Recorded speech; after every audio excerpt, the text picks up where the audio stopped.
Hello students, let us start Environmental Applications Chapter 2 Fuel Wood Crisis. Now let us understand the definition of fuel wood. Fuel wood that is harvested from forest land and combusted directly for usable heat in commercial sectors, residential sectors and power sectors.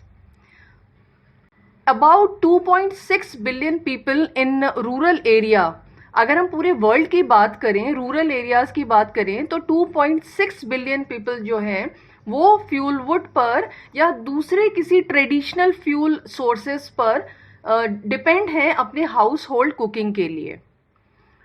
तो crisis समझने से पहले हम ये देख लेते हैं कि फ्यूल वुड के एडवांटेजेस क्या हैं।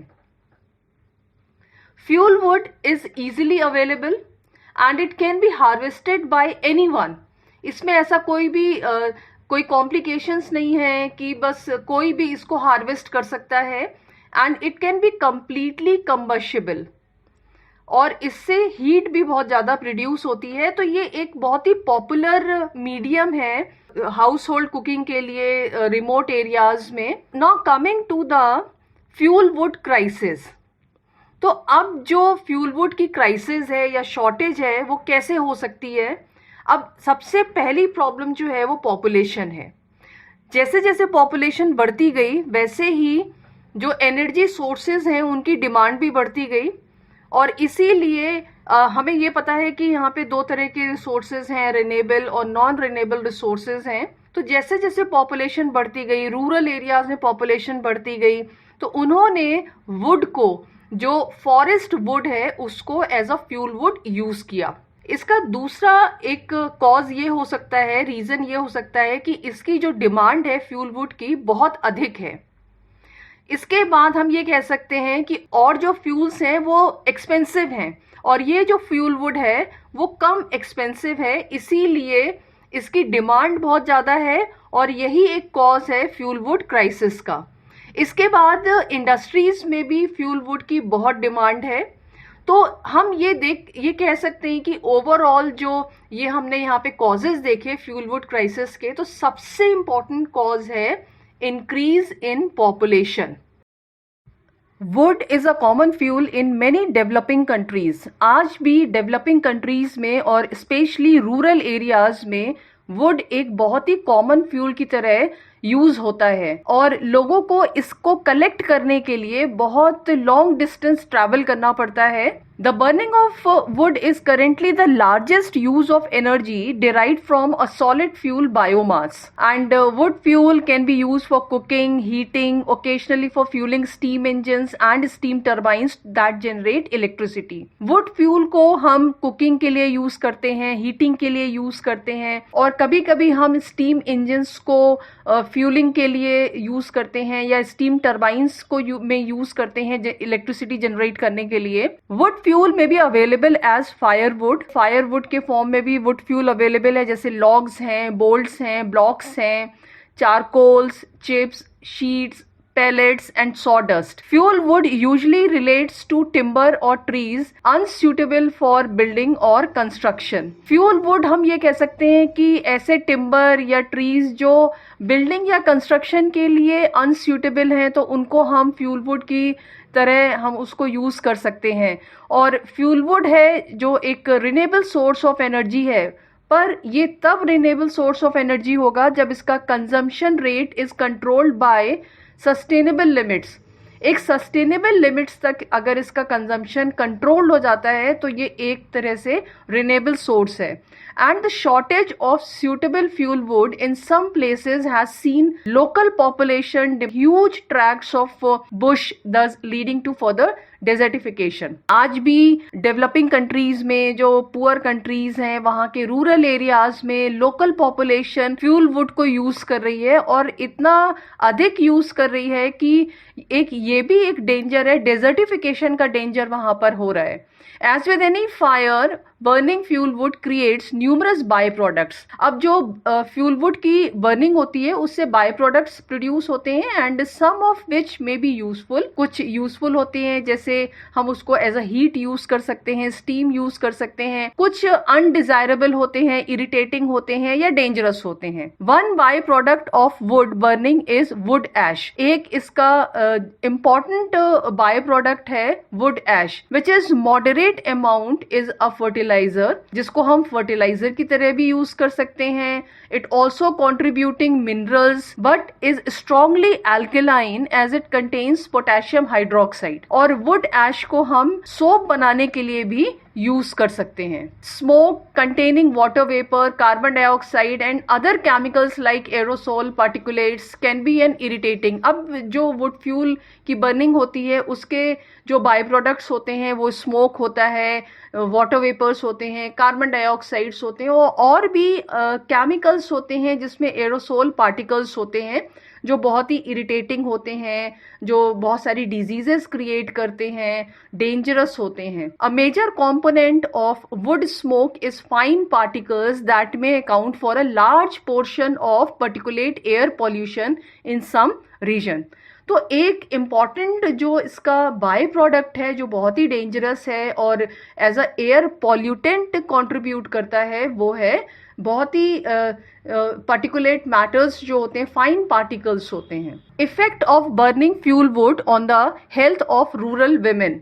जैसे कि हमको पता है कि फ्यूल वुड की जो रिक्वायरमेंट है वो रूरल एरियाज में ज़्यादा होती है और इसी वजह से रूरल विमेन जो हैं उनके हेल्थ के ऊपर क्या इम्पैक्ट पड़ता है। यहाँ पर जो ये फ्यूल वुड है वो कॉमनली कुकिंग के लिए यूज़ किया जाता है, चूल्हा में या वुड स्टोव जो होते हैं रूरल एरियाज में वहाँ पे यूज़ किया जाता है और एक तरह से ये बहुत बड़ा हेल्थ हैजर्ड होता है। Now coming to the following are the health effects on the health of rural women. क्या क्या हेल्थ इफेक्ट्स होते हैं? अब wood combustion produces can include toxic and carcinogenic substances.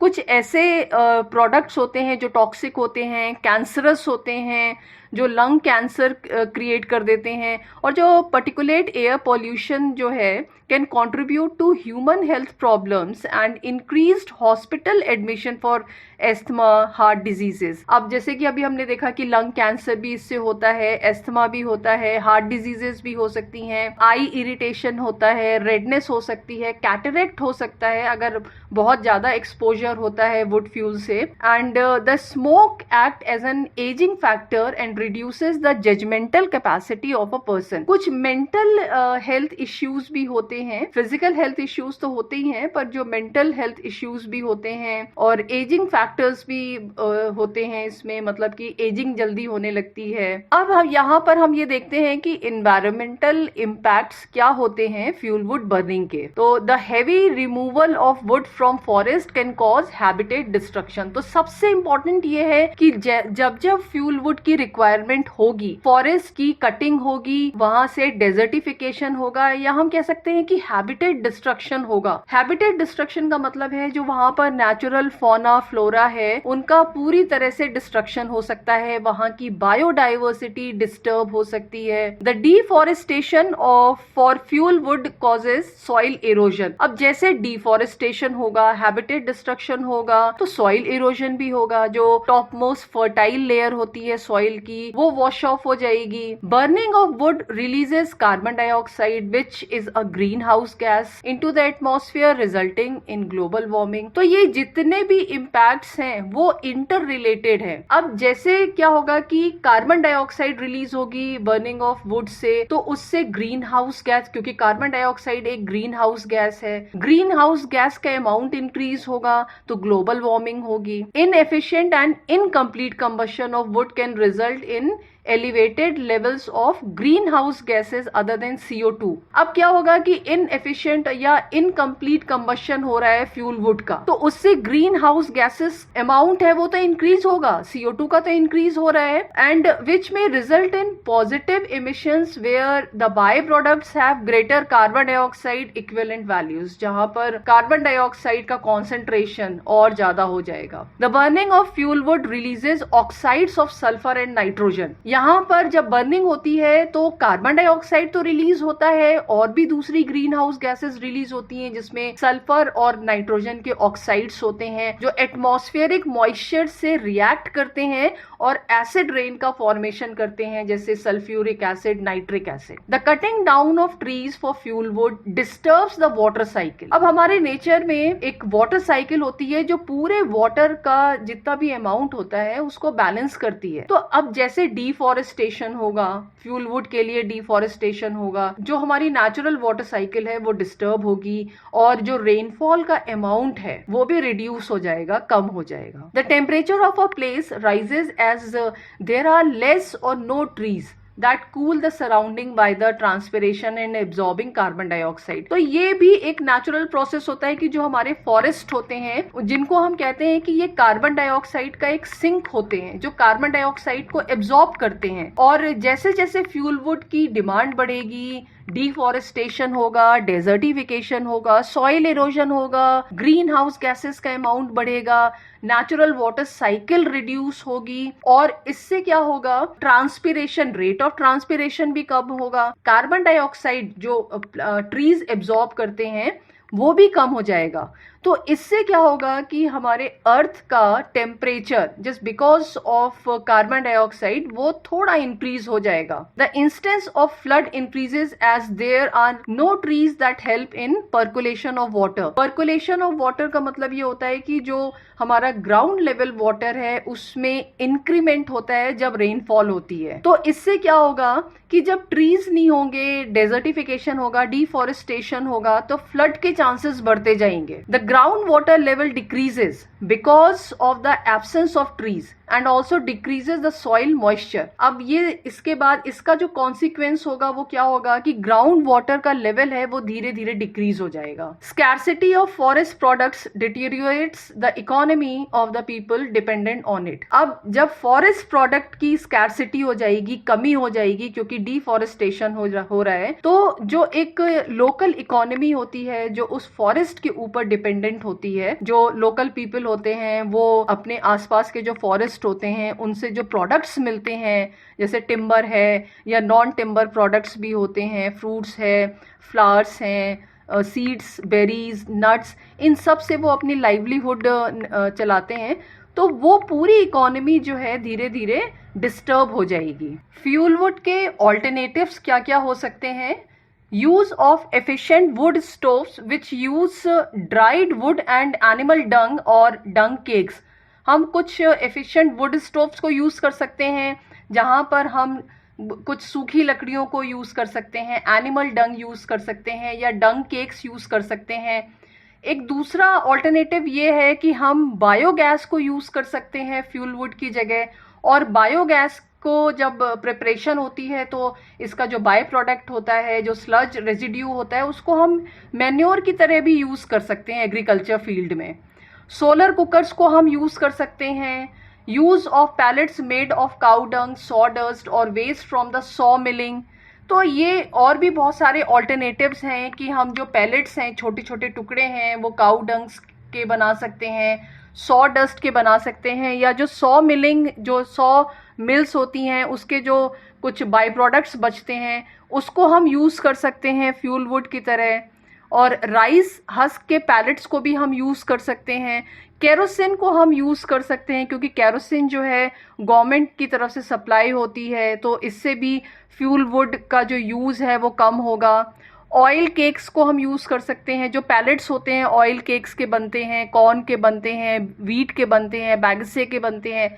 बैगसे मतलब कि जो जब हम शुगर केन से जब जूस निकालते हैं, एक्सट्रैक्शन करते हैं, तो ड्राई पल्प जो बचता है बाद में, उसको भी हम फ्यूल वुड की एक सब्स्टिट्यूट की तरह यूज कर सकते हैं। Need for generating alternatives to timber. अब इसकी ऑल्टरनेटिव्स की रिक्वायरमेंट क्यों है? रिक्वायरमेंट या इसकी जो नीड है वो इसलिए है कि हमें डिफॉरेस्टेशन रोकना है, हमें ओवर यूज नेचुरल रिसोर्सेज का रिड्यूस करना है, हमें जो हमारी डिपेंडेंसी है फॉरेस्ट के ऊपर उसको रिड्यूस करना है, हमें ऐसे ऑल्टरनेटिव्स ढूंढने हैं जो टिम्बर से ज़्यादा चीप हो या इकोनॉमिक हो। Non timber products are long lasting as they are water proof and termite proof. जो नॉन टिम्बर प्रोडक्ट्स होते हैं वो लॉन्ग लास्टिंग होते हैं क्योंकि वो वाटर प्रूफ होते हैं, टर्माइट प्रूफ होते हैं। अब हम यहाँ पर कुछ ऑल्टरनेटिव्स देखते हैं टिम्बर के बिल्डिंग इंडस्ट्री में। हम किस तरह से टिम्बर की जगह हम क्या यूज़ कर सकते हैं। तो टिम्बर जो है वो अभी इस समय जो बिल्डिंग इंडस्ट्री है वहाँ पे बहुत ज़्यादा यूज़ हो रहा है। कंस्ट्रक्शन जब होता है हाउसेस का, तो वहाँ पे मेनली कोल्ड कंट्रीज़ में, तो वहाँ पर बहुत ज़्यादा वुड का यूज़ होता है। उसमें हम क्या कर सकते हैं कि जो प्री फैब्रिकेटेड कंक्रीट हैं या मेटल यूनिट्स हैं उसको हम यूज़ कर सकते हैं। और हम ये भी कर सकते हैं कि जो डोर्स और विंडोज के पैनल्स हैं उसको हम मेटल फ्रेम्स से रिप्लेस कर दें। मतलब कि वहाँ पे लकड़ी के जो फ्रेम्स लगे हैं उनको अगर हम हटा के मेटल्स के फ्रेम्स को यूज़ करें। Now these days polyvinyl doors, जो पीवीसी डोर्स होते हैं, विंडोज हैं, उनको भी बहुत ज़्यादा यूज़ करना चाहिए। ऑल्टरनेटिव्स रेलवेज में क्या हम कर सकते हैं, टिम्बर की जगह हम क्या ऑल्टरनेटिव्स यूज कर सकते हैं। द वुडन रेलवे स्लीपर्स, अब जो रेलवे स्लीपर्स होते हैं वो वुड के होते हैं, उसको हम रिप्लेस कर सकते हैं कॉन्क्रीट स्लीपर्स से या मेटल की शीट से। अब फर्नीचर इंडस्ट्री में हम किस तरह से टिम्बर को रिप्लेस कर सकते हैं। The use of iron, steel, plastic furniture, हम यहाँ पे आयरन, स्टील और प्लास्टिक के फर्नीचर को यूज कर सकते हैं। And these days eco-friendly office furniture is being used which are made of eco-friendly materials like bag से। तो यहाँ पर हम जो ऑफिस का फर्नीचर है मोस्टली वो वुडन फर्नीचर होता है, उसको हम बैग से रिप्लेस कर सकते हैं जो कि बहुत ही इको फ्रेंडली है। Fixed seating can be made, अब हम यहाँ पर मूवेबल चेयर्स की जगह हम फिक्स्ड सीट्स जो हैं उसको हम बना सकते हैं जो कंक्रीट की होंगी, मार्बल की होंगी, और उसके ऊपर हम मैट्रेस लगा रख सकते हैं जो जिससे और ज़्यादा कंफर्टेबल हो। पेपर इंडस्ट्री में हम किस तरह से रिप्लेस कर सकते हैं। मटेरियल कंटेनिंग नेचुरल सेलुलोज, अब जो बैग से हैं, मार्श रीड्स हैं, इनमें नेचुरल सेलुलोज होता है, इसको हम यूज कर सकते हैं। Recycling of paper also saves millions of trees, अगर हम पेपर को रिसाइकिल करें तो हम बहुत सारे मिलियंस ऑफ ट्रीज को हम सेव कर सकते हैं। अब हमारे पास कुछ फैक्ट्स हैं जिससे हम ये देखेंगे कि डिफॉरेस्टेशन के कॉजेस क्या हैं, क्या रीजन है कि इतना ज्यादा डिफॉरेस्टेशन हो रहा है। तो जैसा कि हमको पता है कि forest are an asset for the country, किसी भी कंट्री के लिए फॉरेस्ट कवर जो है वो एक एसेट होता है। 33% of the land should be covered with forest. Unfortunately, the forest cover of our country is only 24.62. ये जून 2023 का एक डेटा है कि हमारे कंट्री में 24.62 फॉरेस्ट कवर है जो टोटल कंट्री का लैंड है उसका। फॉरेस्ट को डिस्ट्रॉय करने के रीजंस क्या हैं? तो सबसे पहले जो रीजन है वो है इंडस्ट्रियलाइजेशन, क्योंकि इंडस्ट्रियलाइजेशन जब होता है तो बहुत सारे फॉरेस्ट लैंड को क्लियर किया जाता है, वहां पर पेड़ों को काटा जाता है। उसके बाद conversion of forest into agriculture land, जब हम फॉरेस्ट को एग्रीकल्चर लैंड में कन्वर्ट करते हैं, और क्यों कन्वर्ट करते हैं, क्योंकि पॉपुलेशन इतनी बढ़ रही है, डिमांड बढ़ रही है, फूड डिमांड बढ़ रही है, तो उसको फुलफिल करने के लिए हमको एग्रीकल्चर लैंड का जो एरिया है उसको इंक्रीज करना पड़ेगा। अर्बनाइजेशन भी एक बहुत बड़ा कॉज है कि urbanisation is also grabbing up a lot of forest land. Urbanisation का मतलब होता है जब माइग्रेशन होता है, जब रूरल एरिया से अर्बन एरिया यानी कि सिटी की तरफ लोग जाते हैं, और इसके भी बहुत सारे रीजंस होते हैं, सबके अपने अलग अलग रीजंस होते हैं। किसी को अच्छी एजुकेशन चाहिए, किसी को अच्छी लाइफ स्टाइल चाहिए, जॉब चाहिए, मेडिकल फैसिलिटी चाहिए, तो यहाँ पर शिफ्टिंग होती है from the rural to urban area. अब इसका एक रीजन ये भी है कि जो शिफ्टिंग एग्रीकल्चर है, जिसे झूम कल्टीवेशन या स्लैश एंड बर्न एग्रीकल्चर बोलते हैं, ये भी फॉरेस्ट कवर को डिस्ट्रॉय करती है। मेनली जो हिली एरियाज होते हैं वहाँ पे ये प्रैक्टिस की जाती है इस तरह की एग्रीकल्चर, जिससे फॉरेस्ट कवर जो है वो भी डिस्ट्रॉय होता है। माइनिंग एक्टिविटी भी एक बहुत बड़ा रीज़न है फॉरेस्ट क्लियरेंस के लिए, क्योंकि माइनिंग के लिए हमें जो भी, जहाँ पर भी हमें माइंस मिलेंगे, जहाँ पर भी मिनरल्स होंगे, उस एरिया को हमको क्लियर करना पड़ेगा। इंफ्रास्ट्रक्चर डेवलपमेंट्स के लिए भी हम डिफॉरेस्टेशन करते हैं। अब जैसे डैम्स बनाने हैं, वाटर रिजर्वॉयर्स बनाने हैं, रोड्स बनानी है, हाईवेज बनाने हैं, रेलवे ट्रैक्स बिछाने हैं, तो इसके लिए भी हम फॉरेस्ट को क्लियर करते हैं। फायर्स एक्सीडेंटल और डेलिब्रेट, फायर्स जैसे जो होती हैं या तो वो एक्सीडेंटल हो सकती हैं या डेलिब्रेट हो सकती हैं, जानबूझ के की जा सकती हैं, इससे भी फॉरेस्ट जो है डिस्ट्रॉय हो जाते हैं। Wild fire in dry season is very prevalent in Australia. Australia में अक्सर ये सुनने को मिलता है कि जब ड्राई सीजन्स होता है वहाँ पे वाइल्ड फायर्स होती है, बहुत ज़्यादा फायर के केसेस होते हैं। Now next is combating deforestation, मतलब कि हम डिफॉरेस्टेशन को किस तरह से कॉम्बैट कर सकते हैं, किस तरह से उससे फाइट कर सकते हैं, रिड्यूस कर सकते हैं। सो इट इज़ एस्टिमेटेड दैट 90 एकड़ of forest is destroyed every day world over. अगर हम डेली फैक्ट की बात करें तो अप्रॉक्सीमेटली 90 एकड़ जो फॉरेस्ट एरिया है पर डे, उसका डिस्ट्रक्शन हो रहा है, वो क्लियर हो रहा है। So this is an alarming rate which will lead to ecological imbalance, and thus it is important to combat deforestation and save the earth from major disaster. Now let us look at some steps. अब हम यहाँ पे देखते हैं कि हम क्या steps हमें लेने चाहिए जिससे हम deforestation को combat कर सकें, यानी कि उसको reduce कर सकें। The first and foremost step would be to stop deforestation. सबसे important step तो है कि हमें जो deforestation है उसके ऊपर स्ट्रिक्ट एक्शंस लेने चाहिए। जो इलीगल डिफॉरेस्टेशन करते हैं, इलीगल जो टिम्बर कट करते हैं, काटते हैं, उसकी स्मगलिंग करते हैं, उसके ऊपर स्ट्रिक्ट एक्शन होना चाहिए। Afforestation which means to plant trees specially in the areas where the trees have been cut down. कुछ ऐसे एरियाज भी होते हैं जहाँ पर डिफॉरेस्टेशन हो चुका होता है, यानी कि जहाँ पर पेड़ों को काट देते हैं, वहाँ पर फिर से नए प्लांट्स को लगाना, यानी कि वहाँ पर उस एरिया में फिर से उस एरिया को फॉरेस्ट में कन्वर्ट करना। Combating forestry programmes which involve the local people in forest conservation programme help in increasing the forest cover. Forest cover को इंक्रीज करने के लिए कम्युनिटी फॉरेस्ट्री प्रोग्राम्स को एनकरेज करना चाहिए। Practicing joint forest management in partnership with the local people conserve the forest, यहाँ और joint forest management partnership जो होती है, मतलब local people और जो government है उनके बीच में एक partnership होती है, उसको encourage करना। Banning the practice of slash and burn, also known as, जिसको हम झूम कल्टिवेशन भी कहते हैं, उसको बैन करना। एंड सेलिब्रेटिंग वन महोत्सव, वन महोत्सव को सेलिब्रेट करना। वन महोत्सव मतलब कि ट्री प्लांटिंग फेस्टिवल होता है, और लोगों को अवेयर करना कि ये जो प्लांट्स हैं, फॉरेस्ट कवर है, वो हमारी लाइफ के लिए, हमारे सर्वाइवल के लिए कितना इम्पॉर्टेंट है, इसकी अवेयरनेस स्प्रेड करना।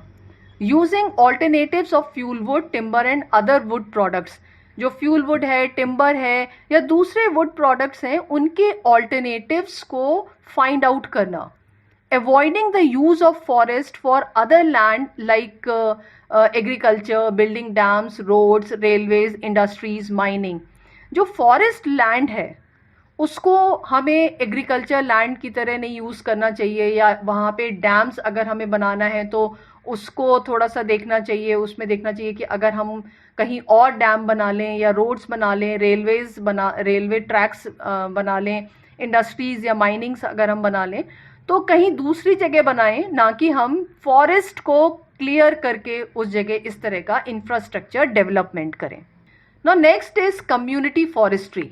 सो it is a branch of forestry where the local community, जो लोकल कम्युनिटी है, नेटिव पीपल हैं, वो एक बहुत ही इंपॉर्टेंट रोल प्ले करते हैं किसमें, फॉरेस्ट मैनेजमेंट और लैंड यूज डिसीजंस में। तो it involves the participation of local communities, government and NGO. अब यहाँ पर लोकल कम्युनिटी का पार्टिसिपेशन होता है, गवर्नमेंट का होता है, एनजीओज का होता है। India has developed its own model of community forestry in the form of joint forest management, social forestry, agroforestry. अब जो community forestry है वो किस फॉर्म में है हमारे कंट्री में? जॉइंट फॉरेस्ट मैनेजमेंट एक प्रोग्राम चल रहा है, सोशल फॉरेस्ट्री के फॉर्म में है, एग्रो फॉरेस्ट्री के फॉर्म में है। तो अब हम यहाँ पर सबका एक ओवरव्यू लेंगे। तो अब हम देखते हैं कि community participation brings many lasting benefits. अब जो कम्युनिटी पार्टिसिपेशन है, यानी कि जो कम्युनिटी फॉरेस्ट्री है, इसके बेनिफिट्स क्या हैं? कम्युनिटी पार्टिसिपेशन या community forestry, it promotes sense of ownership and control amongst people. जो लोगों के अंदर एक सेंस ऑफ ओनरशिप है उसको प्रमोट करती है, उसको इंक्रीज करती है। and it also leads to improved outcomes in relation with healthcare, employment, education, income, life satisfaction. अब कम्युनिटी पार्टिसिपेशन से क्या होता है कि एक तो हमें जो ओनरशिप की एक फीलिंग होती है वो हमारी इंक्रीज हो जाती है और हम अपने आप को और ज़्यादा रिलेट कर पाते हैं नेचर के साथ, और इससे क्या होता है कि जो हमारा जो आउटकम है, मतलब कि हेल्थ केयर में भी, एम्प्लॉयमेंट में, एजुकेशन में, इनकम, ये सारी चीज़ें कम्युनिटी फॉरेस्ट्री के थ्रू इंक्रीज हो सकती हैं. Community forestry also improves the economy and living standards of people as everyone shared the benefits. अब यहाँ पे सबको बेनिफिट मिलता है. कम्युनिटी फॉरेस्ट्री में एनजीओ को भी बेनिफिट है, गवर्नमेंट को भी है, लोकल कम्युनिटीज को भी है. And it creates better network among people and encourages social participation. अब यहाँ पर क्या होता है कि एक बहुत ही स्ट्रॉन्ग सॉलिड नेटवर्क बन जाता है और जो सोशल पार्टिसिपेशन है इसको भी encouragement मिलता है. Community forestry also encourages sharing of ideas, knowledge, innovation.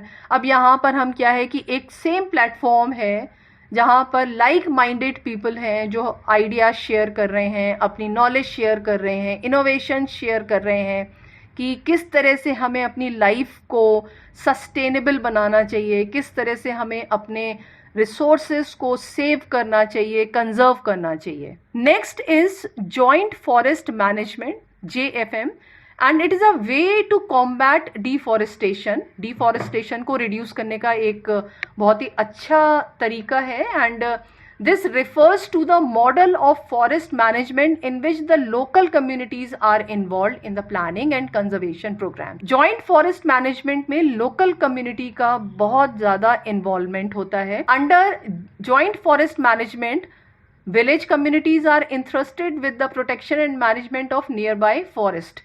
जो विलेज कम्युनिटी है वो बहुत ज़्यादा अवेयर होती है क्योंकि उनके पास नॉलेज बहुत होती है. उनके आसपास के जो फॉरेस्ट एरिया होते हैं उसमें किस तरह की वेजिटेशन है, किस तरह की एनिमल्स हैं वहाँ पर, या उसकी बायोडाइवर्सिटी कैसी है, तो इसकी नॉलेज उन लोगों को जो लोकल कम्युनिटी है उनको ज़्यादा होती है.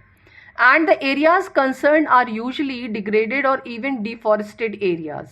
और ये जो एरियाज़ हैं, हम यहाँ पे जॉइंट फॉरेस्ट मैनेजमेंट में हम ये कर सकते हैं कि जो डिफॉरेस्टेड एरियाज़ हैं या जो डिग्रेडेड एरियाज़ हैं उनके ऊपर ज़्यादा फोकस कर सकते हैं. Role of the local communities. अब जॉइंट फॉरेस्ट मैनेजमेंट में लोकल कम्युनिटीज़ का क्या रोल हो सकता है? They have the best location specific knowledge. इनके पास लोकेशन स्पेसिफिक नॉलेज बहुत होती है. Since the quality of life of these people is dependent on the forest resources, they manage and protect the forest well.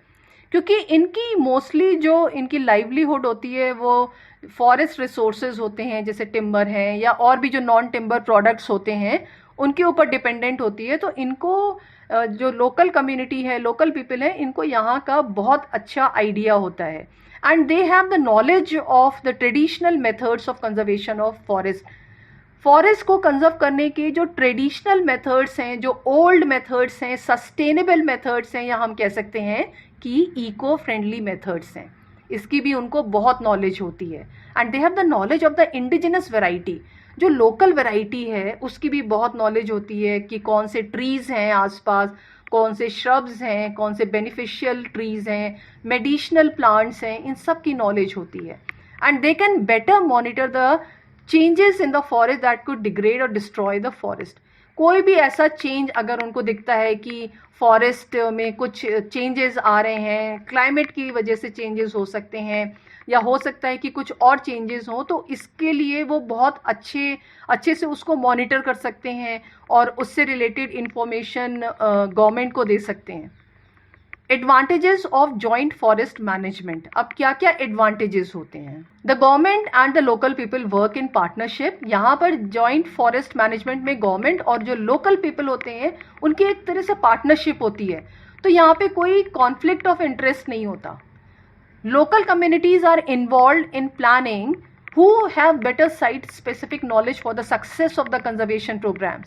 अब जो local community है उनको area specific knowledge बहुत होती है, तो इसीलिए जो कंजर्वेशन प्रोग्राम्स हैं उसकी सक्सेस के लिए वो बहुत ज़्यादा कंट्रीब्यूट कर सकते हैं. दे प्रोवाइड एम्प्लॉयमेंट, जो जॉइंट फॉरेस्ट मैनेजमेंट के जैसे जो प्रोग्राम्स होते हैं उससे एम्प्लॉयमेंट प्रोड्यूस होता है, एम्प्लॉयमेंट बढ़ता है, सोर्स ऑफ लाइवलीहुड बढ़ती है जो लोकल पीपल हैं, और जो फॉरेस्ट प्रोडक्ट्स हैं, फ्यूल वुड है, fodder for cattle, herbal medicinal plants, wild berries, उनको भी हम एक तरह से उसका भी एक्सेस हमको मिल जाता है, पर वो सस्टेनेबल तरीके से। The local people act as a guardian of the forest and conserve it well. जो लोकल लोग हैं वो एक तरह से फॉरेस्ट को बहुत अच्छे से प्रोटेक्ट कर सकते हैं, कंजर्व कर सकते हैं। Local communities help in improving the resources base and thus help in reducing rural poverty. अब लोकल कम्युनिटी का अगर इन्वॉल्वमेंट होगा तो इससे उनकी जो पॉवर्टी है, या कह सकते हैं कि उनकी जो इनकम है वो बढ़ेगी, पॉवर्टी उनकी कम होगी धीरे धीरे। सोशल फॉरेस्ट्री देखते हैं क्या होता है। It is a conversion of waste land and common government land including planting of trees और pasture, development on village common land, road sides along railways and canal ridges into forest with the help of local people। तो यहाँ भी local लोगों का ही involvement है। अब यहाँ पर क्या हो रहा है कि जो वेस्ट लैंड है या जो कॉमन गवर्नमेंट लैंड होते हैं वहाँ पर हम उसको, जैसे जो रोड साइड की तरफ होते हैं, रेलवे की आसपास होते हैं, कैनाल रिजेस मतलब कैनाल के आसपास होते हैं, उसको हम डेवलप कर सकते हैं। The local people have a say in deciding the type of plantation. They can sell the produce in the forest and gain economic benefits। तो लोकल लोगों का इन्वॉल्वमेंट होता है, उनको पता होता है कि किस तरह का प्लांटेशन उनको ग्रो करना है और वो इसी तरह का प्लांटेशन ग्रो करें जिससे उनको उनकी इनकम थोड़ी सी बढ़े या उनको इकोनॉमिक बेनिफिट्स हों। सोशल फॉरेस्ट्री के एम्स और एडवांटेजेस क्या हैं, इससे पहले हम ये देख लेते हैं कि सोशल फॉरेस्ट्री के डायमेंशंस क्या हैं। तो जैसे कि यहाँ पर डायग्राम में दिख रहा है कि सोशल फॉरेस्ट्री के 3 डायमेंशंस हैं, economical, ecological and social. Social forestry के एम्स और एडवांटेजेस देख लेते हैं। तो it reduces the pressure on the forest for would and other forest products. It caters to the need of the local community for wood and minor forest products, reduces poverty by providing employment to the local people, development of cottage industries with the availability of forest products, and utilization of land according to the productive capacity, increases the forest cover by afforestation of wasteland and unutilized common government land। तो अगर हम यहाँ पे देखें तो ये हमें कुछ कीवर्ड्स मिल रहे हैं, minor forest product, reduces poverty, development of cottage industries, utilisation of land, increases the forest cover। Now coming to the agroforestry, planting trees along the agricultural field increases the tree cover।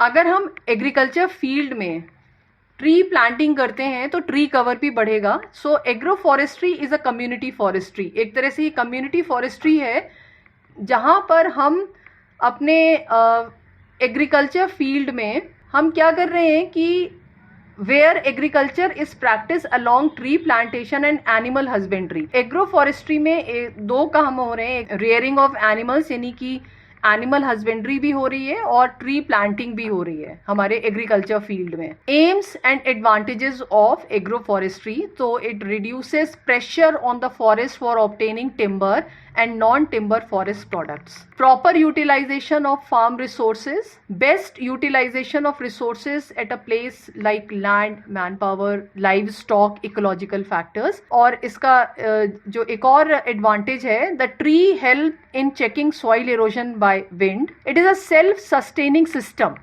where the humans, agriculture, forest trees and livestock fulfill each other needs। जैसा कि अभी हमने देखा कि यहाँ पर tree planting भी हो रही है और एनिमल हस्बेंड्री भी हो रही है, तो एक तरह से यहाँ पे एक दूसरे की जो नीड्स हैं, एक दूसरे की जो रिक्वायरमेंट है वो भी फुलफिल हो रही हैं। The agricultural waste and trees provide fodder to livestock and they in turn provide manure. इस तरह से now coming to the barriers to community forestry. Barriers means hindrance. There can be a certain hindrances to success of community forestry programs. अब ये क्या है, कौन कौन से hindrance है? एक है land ownership dispute हो सकता है. The tribal and local people living in and around the forest for many generations may lack clear title to the forest and land, and hence there is a dispute in the right to harvest the forest product. अब यहाँ पे क्या हो सकता है कि जो tribal areas में अगर हम लैंड को प्रोटेक्ट करने जा रहे हैं, फॉरेस्ट को प्रोटेक्ट करने जा रहे हैं, तो वहाँ पे थोड़ा डिस्प्यूट हो सकता है, क्योंकि वहाँ पे जो ट्राइबल एरियाज हैं उनकी बहुत सारी जनरेशन्स वहीं रहती हुई आ रही हैं और वो फॉरेस्ट को प्रोटेक्ट करते हैं, एक तरह से वहाँ पर उनकी पूजा भी करते हैं. तो यहाँ पर एक तरह से डिस्प्यूट होने के चांसेस भी हो सकते हैं. Capital. Community will require capital and equipment to start up the forestry programme and there may be insufficient और डिलेड फंड्स फ्रॉम गवर्नमेंट. अब यहाँ पे गवर्नमेंट अगर कम्युनिटी फॉरेस्ट्री को प्रमोट करना चाहती है तो उसके लिए यहाँ पर कैपिटल यानी कि यहाँ पे पैसे की ज़रूरत पड़ेगी और कुछ इक्विपमेंट्स की ज़रूरत पड़ेगी. तो ये हो सकता है कि उनको कुछ इनसफिशिएंट इक्विपमेंट्स मिलें या उनके जो फंड्स हैं गवर्नमेंट की तरफ से वो डिले हो जाएं. तो इस तरह की प्रॉब्लम्स या बैरियर्स भी आ सकते हैं कम्युनिटी फॉरेस्ट्री में. एक बैरियर ये भी हो सकता है कि technical knowledge. Although the local community may have traditional knowledge of the indigenous forest ecosystem, local community को traditional knowledge तो है जो उनके आसपास के फॉरेस्ट इकोसिस्टम है, but they lack the technical knowledge and legal certification to manage the forest resources. पर अभी भी उनके पास हो सकता है कि टेक्निकल नॉलेज ना हो या उनके पास लीगल एडवाइस ना मिले कि किस तरह से फॉरेस्ट को या फॉरेस्ट के रिसोर्सेज को मैनेज करना है. Market access. Rural and tribal settlements that are focus of community forestry have limited access to market due to its interior location, lack of transportation and communication. अब यहाँ पर एक बैरियर ये भी हो सकता है कि कम्युनिटी फॉरेस्ट्री प्रोग्राम अगर बहुत रिमोट एरिया में हम प्रैक्टिस कर रहे हैं तो वहाँ पर क्या है कि उसका एक तो लोकेशन बहुत इंटीरियर में है, ट्रांसपोर्टेशन नहीं है, कम्युनिकेशन नहीं है. तो इससे हो सकता है कि जो लिमिटेड एक्सेस है मार्केट की वो हो सकती है. रूरल या ट्राइबल एरिया को इन लोगों को एक वास्ट एक्सपोजर ना मिले मार्केट का, ये भी प्रोबेबिलिटी है. नेक्स्ट है economic returns. When the community does not get good profitability from the forest resources it loses interest in it. ऐसा भी होता है और अक्सर ऐसा होता है कि जो कम्युनिटी है अगर उसको कोई अच्छा डील ना मिले, अच्छी प्रॉफिट ना मिले, तो वो उनका इंटरेस्ट धीरे धीरे ख़त्म हो जाता है. इलीगल हार्वेस्टिंग की वजह से भी कम्युनिटी फॉरेस्ट्री में कुछ बैरियर्स आते हैं. Illegal logging and harvesting of forest products degrade the forest और robs the community of the valuable forest product. यहाँ पे कुछ इस तरह के जो स्मगलर्स होते हैं, हंटर्स होते हैं, पोचर्स होते हैं, जो स्मगलिंग करते हैं, इलीगली उनको बेचते हैं, यहाँ के जो वैल्यूएबल फॉरेस्ट प्रोडक्ट्स होते हैं उनको कहीं बाहर बेच देते हैं. तो ये सारे हिंड्रेंसेस या बैरियर्स हैं कम्युनिटी फॉरेस्ट्री में.